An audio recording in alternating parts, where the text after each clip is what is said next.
Londres, 1888. En el oscuro y sombrío barrio de Whitechapel, la niebla densa cubría las calles como un manto de misterio. Fue en este escenario que un asesino comenzó a sembrar el terror. Jack el Destripador.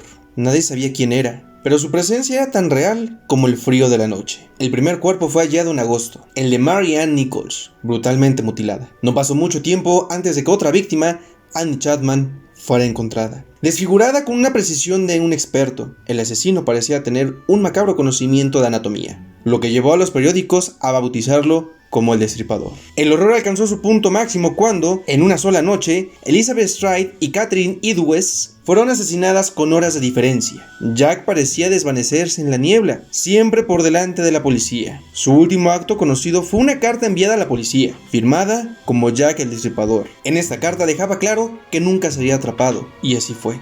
Jack desapareció, dejando a Londres sumida en el miedo y el misterio, su identidad perdida para siempre en la niebla. ¿Quién fue Jack? Es la pregunta que aún hoy, más de un siglo después, sigue sin respuesta. Jack el Destripador tenía un patrón tan macabro como efectivo.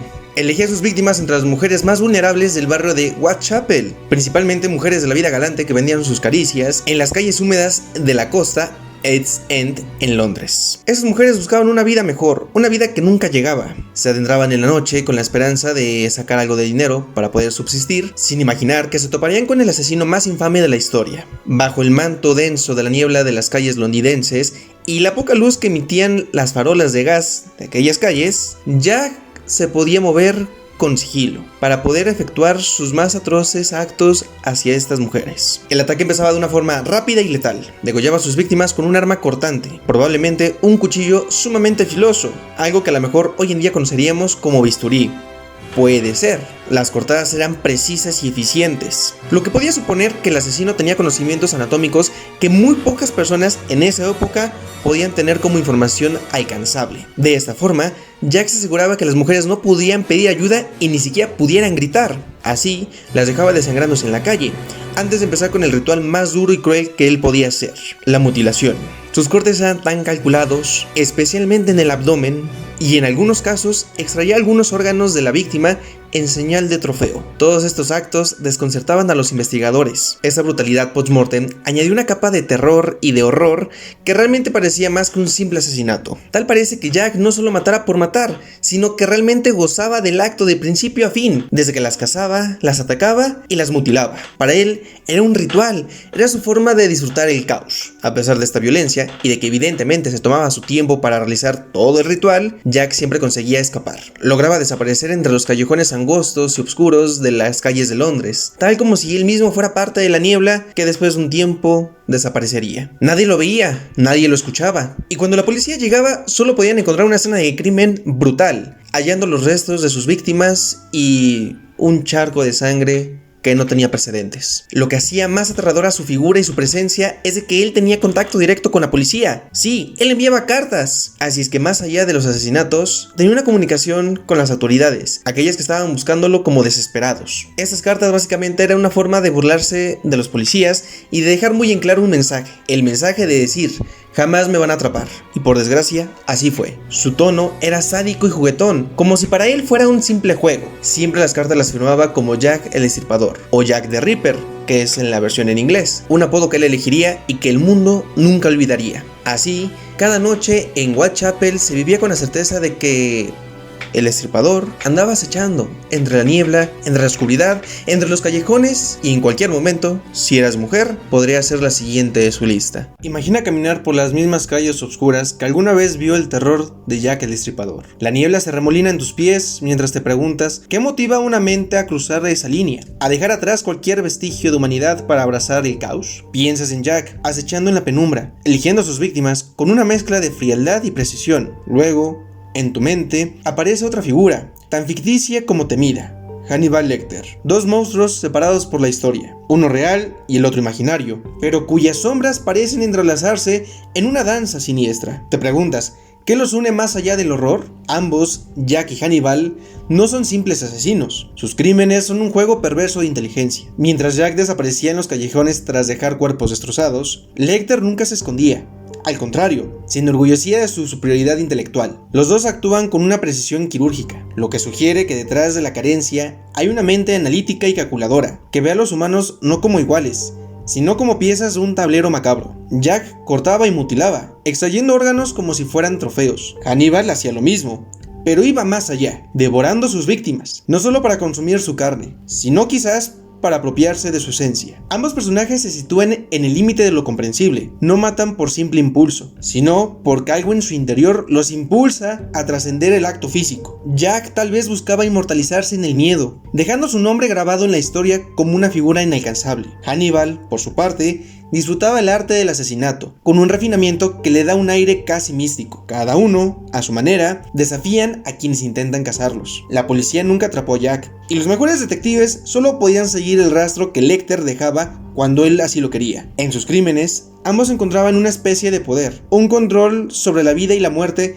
que pocos seres humanos pueden siquiera imaginar. Pero es en los motivos profundos donde las aguas se vuelven turbias. ¿Por qué asesinar de tal manera? ¿Es solo el poder? ¿O hay algo más oscuro? Jack pudo haber sentido un odio visceral hacia las mujeres que encontraba, o tal vez veía en ellas la representación de algo que deseaba destruir. Hannibal, en cambio, encontraba en sus víctimas una falta de lo que él más valora: la sofisticación y el intelecto. Para ambos, el asesinato no es solo un fin, sino un medio de comunicación, un mensaje al mundo de que ellos son distintos, superiores, más allá de lo que el resto de la humanidad puede comprender. Así que caminas reflexionando sobre estas mentes distorsionadas. No puedes evitar preguntarte si en algún rincón oscuro de ti mismo existe esa capacidad de destrucción. Quizás, como Jack y Hannibal, todos tengamos una sombra que se agita en lo más profundo, solo que en ellos, a diferencia del resto, la dejaron salir, abrazaron lo que el resto teme. Y esa es la verdadera diferencia, ¿no? La voluntad de cruzar la línea. Te encuentras en un mundo oscuro y fascinante, donde la mente humana se despliega como un laberinto en sombras. En este escenario, Hannibal Lecter, un brillante psiquiatra y asesino en serie, emerge como el protagonista en un juego mortal de ingenio y manipulación. Alguna vez fue un respetado médico. Su encanto y sofisticación ocultan un apetito insaciable por la carne humana. La historia comienza cuando la joven agente del FBI, Clarice Starling, es asignada a un caso que la lleva a buscar la ayuda de Lecter. A medida que se adentra en la celda del criminal, sientes la tensión en el aire y una mezcla de miedo y fascinación que envuelve la sala. Lecter, con su aguda inteligencia y su lenguaje seductor, se convierte en un espejo retorcido de sus propios miedos y deseos. A través de sus conversaciones, Lecter desentraña los secretos más oscuros de Clarice, jugando con su mente como un maestro con su lienzo. Con cada palabra, suelta una dosis de manipulación psicológica que la empuja hacia los límites de su cordura. Te sumerges en el juego del gato y el ratón, donde la línea entre el cazador y la presa se desdibuja. Mientras Clarice sigue en su búsqueda para capturar a otro asesino, la influencia de Lecter se siente en cada paso. Las sombras de su pasado y el eco de su risa resuenan en su mente, llevándola a cuestionar su propia moralidad. En este cuento de misterio, la verdad se mezcla con la locura, y la figura de Hannibal Lecter se convierte en un símbolo inquietante del horror que puede habitar incluso en los corazones más aparentemente humanos. Hannibal Lecter es uno de los personajes más icónicos del cine y de la literatura. Sus raíces vienen de una mezcla de asesinos sumamente famosos y perturbadores, figuras históricas y elementos ficticios que al mezclarlos forman un personaje sumamente complejo y aterrador. Thomas Harris, su creador, se inspiró principalmente en la historia del doctor Alfredo Ballí Treviño, un cirujano mexicano condenado por asesinar y desmembrar a su amante. Harris conoció a este cirujano en una prisión de Monterrey. Al conocerlo y tratar con él, se dio cuenta que la parte de cirujano, de doctor, era una parte muy encantadora, sumamente intelectual y refinado, que a la vez le generaba un conflicto existencial al saber que, a pesar de toda esa faceta de cirujano, tenía otra vida, o más bien otra actitud, que era el de ser un asesino sumamente brutal y visceral. Esta dualidad pronto la veríamos reflejada en el personaje de Lecter, pero la inspiración no se detiene ahí. En el trasfondo del personaje de Lecter también se llega a asomar, de entre las sombras, el asesino Ed Gein, cuyas atrocidades, incluyendo la cosificación de objetos con piel humana, influyeron en la faceta de canibalismo de Hannibal. A esto se le suma la fría manipulación de Ted Bundy, un asesino en serie que realmente yo creo que a esas alturas todos conocemos. Este sujeto se apoyaba de su intelecto y de su encanto para atrapar a sus víctimas. También lo vemos representado en Lecter. A su vez, la precisión quirúrgica con la que trataba a sus víctimas se refleja y se asemeja mucho a lo que podemos ver en Jack the Ripper o Jack el Destripador. En ambos casos, aunque uno es ficticio y el otro fue de la vida real, se puede apreciar que más allá de cometer un simple asesinato, para ellos lo veían más como un ritual, una forma de gozar del caos y de la destrucción. Los ecos de figuras históricas como Black el Empalador, conocido por su brutalidad con sus víctimas, se perciben en la forma en cómo Lecter ejercía poder sobre las víctimas también. No solo las mata, las destruye psicológicamente, usando la tortura como un medio de control. Incluso el personaje de Sherlock Holmes sirvió para la parte más intelectual de Lecter. De esta manera,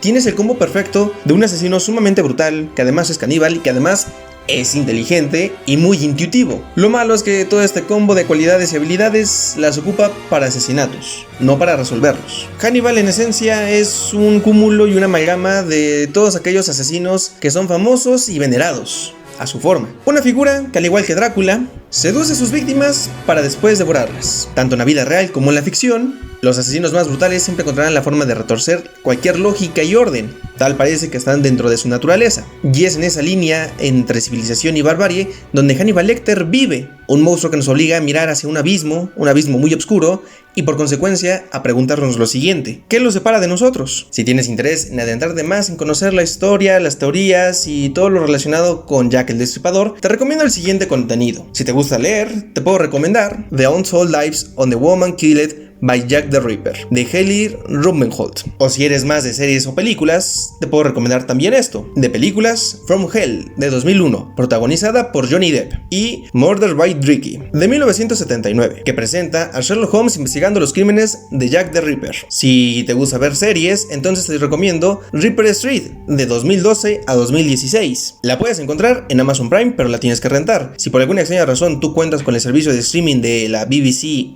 iPlayer, pues ahí vendrá incluida en el catálogo que pagues mensualmente. Jack el Destripador y Hannibal Lecter representan dos caras de la misma moneda en el oscuro mundo del crimen. Ambos personajes, ya sean históricos o ficticios, capturan la fascinación y el horror de la mente humana. Mientras que Jack el Destripador encarna la brutalidad y el misterio del crimen sin resolver, Hannibal Lecter simboliza la manipulación y el intelecto retorcidos. A través de sus historias, somos llevados a explorar las profundidades de la psicología criminal, cuestionando no solo la naturaleza del mal, sino también lo que significa ser humano en un mundo marcado por la violencia y la perversidad. La complejidad de esos personajes nos invita a reflexionar sobre el abismo que separa la cordura de la locura, dejándonos más preguntas que respuestas sobre la oscuridad que habita en cada uno de nosotros. Si te gustó el video, no olvides en darle like, suscribirte y activar la campanita de notificaciones. A mí me ayudaría muchísimo. Pero lo más importante, comenta todo lo que tú quieras en la cajita de comentarios, que yo te estaré leyendo. A veces me lato en contestarte, pero de que te contesto, te contesto. Nos vemos en el siguiente video.